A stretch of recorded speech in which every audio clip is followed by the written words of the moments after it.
We're urging anybody with information, however small, please come forward, pick up the phone, and help us bring Edgar home.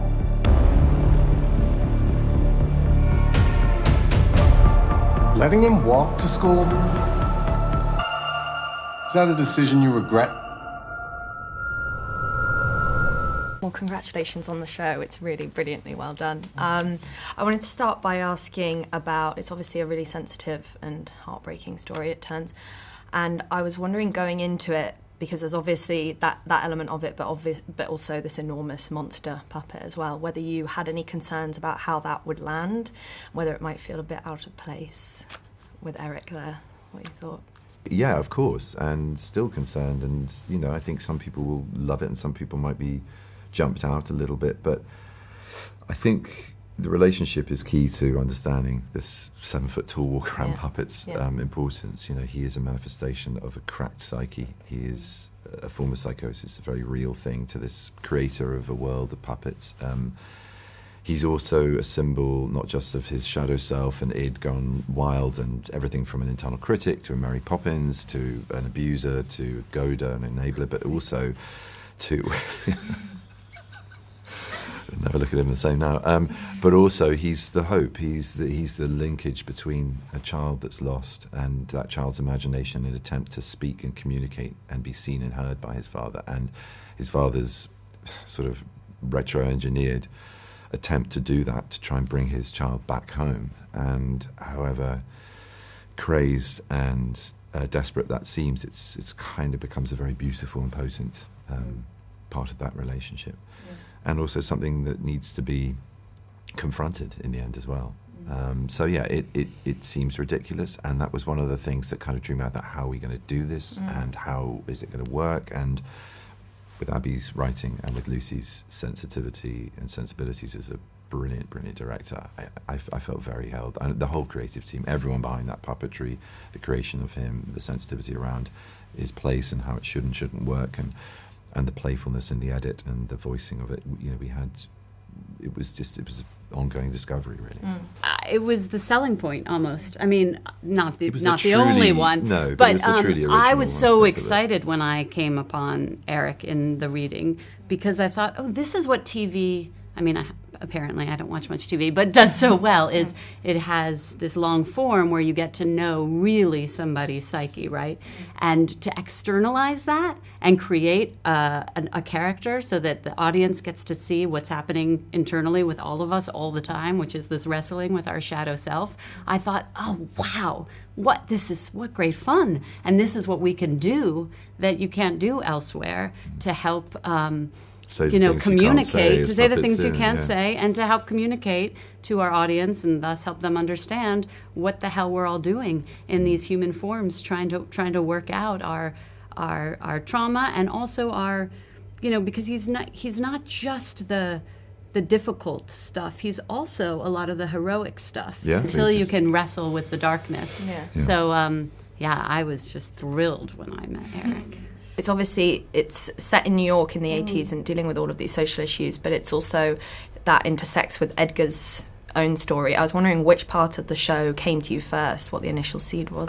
I think very much the story of Edgar, really. It was born out of, I looked after a child for a time in New York in the mid-80s, and I kind of saw New York from their perspective, and I liked the idea of this sort of 3-foot-high journey through New York, which is really the starting point. And then if you decide to go back to that period, then it's really difficult to try and avoid any of those huge muscular issues that were going out in the time. Obviously, the things you pick up on, it's the AIDS epidemic. It was, examples of institutionalized racism, huge gentrification of the city. And suddenly I saw this kind of grid map of New York in a different way. And so the Simple Quest idea, which was about a father who goes searching for his missing son, I suddenly realised that the monsters and the obstacles and the kind of dark wood he had to walk through was the city itself. So that was how then I got to the time and the kind of huge resonance of that slice of near history, really. And you mentioned the AIDS epidemic there, and Michael is really kind of central to that, the kind of queer stigma that runs through the show. And it's also a show about puppets, and he's someone who's very much hiding a big part of himself. I was wondering what your approach was to playing him as someone who is so guarded, but also like looking for answers for this case? Sure. I thought a lot about like sort of the public and private self and the ways in which we cope and have to compartmentalize our lives so you can just function. But there's also this level of like just safety and the protection of self that he has to sort of manage from day to day. Like we see over the course of the show and the ways in which his sexuality and his relationship is weaponized in a way and used as leverage.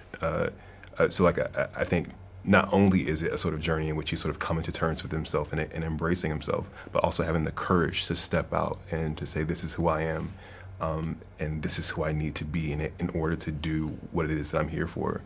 I think there's so much about his job that is about safeguarding and protecting the community around him, especially for children. And in order to do that fully, he has to be all of himself. But it's definitely a journey over the course of the 6 episodes.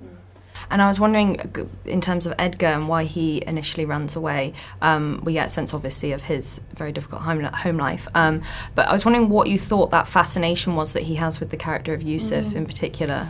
Well, I think I'm playing with the notion of the outsider, and that's where the artists lie. And I guess what the boy sees in Yusuf is someone who's able to express himself, and someone who seems to express himself just for the sheer pleasure of expressing himself. I think if you live in any city, the graffiti art is an amazing reflection of a kind of often a youth, often an underground world. And, you know, I've just been in Barcelona, where it's an incredible city filled with graffiti art. And so I guess for me it was the playfulness of the idea of a city being someone's canvas. When you can't afford a canvas or a creative space, then where do you use? You use the bridges and the subways and the walkways, and there's a message in that. And I guess the relationship between Edgar and Yusuf is it's a pebble that's dropped into a deep pond, and somehow those ripples ricochet back for Edgar, and he kind of follows them. And you used something the other day, the dropping of crumbs. It's really interesting. I think there's a kind of Hansel and Gretel story at the heart of this, which is it's about a boy who has to go deep into the heart of New York and bring his father with him and bring all the monsters with him in a way to find his way out again. So I think that's what Yusuf represents, and the attraction to that kind of graffiti art that he sees.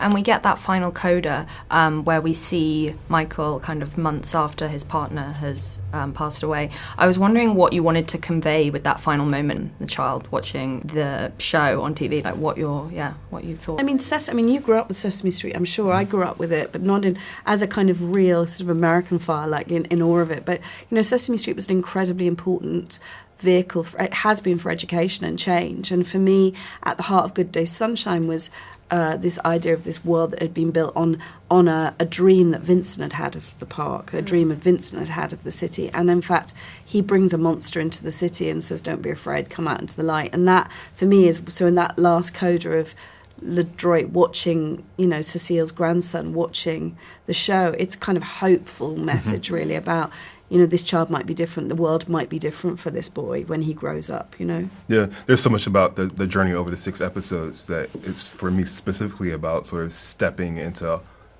being the change that he wants to see in the world. And I like to think that as he's sitting there watching this young boy watch the show, that he's looking at a very real representation that the world, through the things that happen in just that episode, is a better place for that young man.